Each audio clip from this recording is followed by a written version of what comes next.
rooftops. So let us begin with our building diagram and we will move along. Here we actually have listed all of the generic types of waterproofing for both below grade in basement low thermal stress areas and then your above grade applications in high thermal stress areas. Now, how we approach a commercial building is that we would always recommend our Radmix crystal growth admixture for below grade. Being low thermal stress, this product that will produce a crystalline material has a capacity for minor cracking and rehealing and alleviates any of the worries of the detailing of traditional membrane materials where just a pinhole can mean total failure to the site. And then, of course, for above grade, our high thermal stress area, we have Radcon meeting its membrane spec with regard to the prevention of water ingress into the concrete and the steel reinforcement, and also a reduction of any salt ever reaching the steel reinforcement. So let us move along to our first segment. Here we are looking at our crystal growth that would be typically used in a basement area.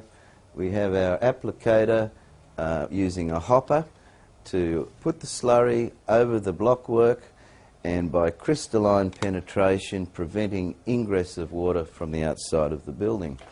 However, for full protection we always recommend the crystal growth as an actual admixture put into the concrete truck, so the protection starts from the outside of the concrete where you will have aggressive groundwaters, salts and contaminants, will prevent any entry to the steel. Although it is still surprising how many countries prefer to build a basement, slurry the inside and produce a lifetime waterproofing result.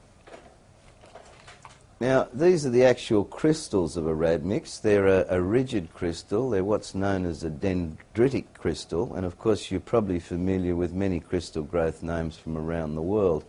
They do a wonderful job in low thermal stress and of course are quite suitable for water holding vessels given their non-toxicity and of course the low thermal stress application. Now, key points for our crystal growth is that the costs of water reducers or plasticizers are removed because they're not required. The crystal growth will slow the initial set, improving the workability. It adds in itself air entrainment, will protect against steel corrosion as an admixture, and of course prevents both chloride ion attack and sulfate penetration, and of course most importantly with any Radcrete products, non-toxic and safe for potable water applications. Now, why is Radcon different and why are we talking crystal growth? Well, we're talking crystal growth to give you a total below grade and above grade product range, but Radcon is the product that can meet membrane specs in high thermal stress. So what is it? It's a biochemically modified silicate solution. It is spray applied to cure concrete and it is watered over a 3-day period. The water is allowing the Radcon product to react with the calcium, forming complex calcium silicate hydrate gel within the cracks and the matrix of the concrete.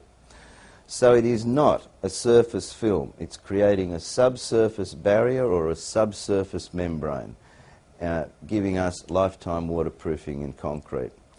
Now, of course, odourless, non-toxic, non-flammable, biodegradable and environmentally friendly.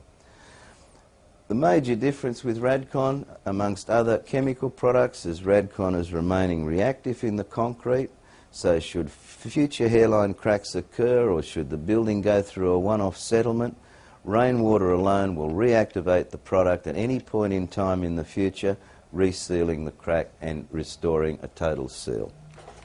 Now, this is the difference. Radcon is forming a glassy amorphous gel, and this is where it has just been applied but it has not been watered and it is in an unreacted state under a scanning electron microscopy photograph. Here we see no cracks with Radcon. Radcon penetrated zone, no cracks and voids. Radcon will move around the aggregates and will fill the cracks and give us one nice waterproof, watertight, salt-proof amorphous concrete.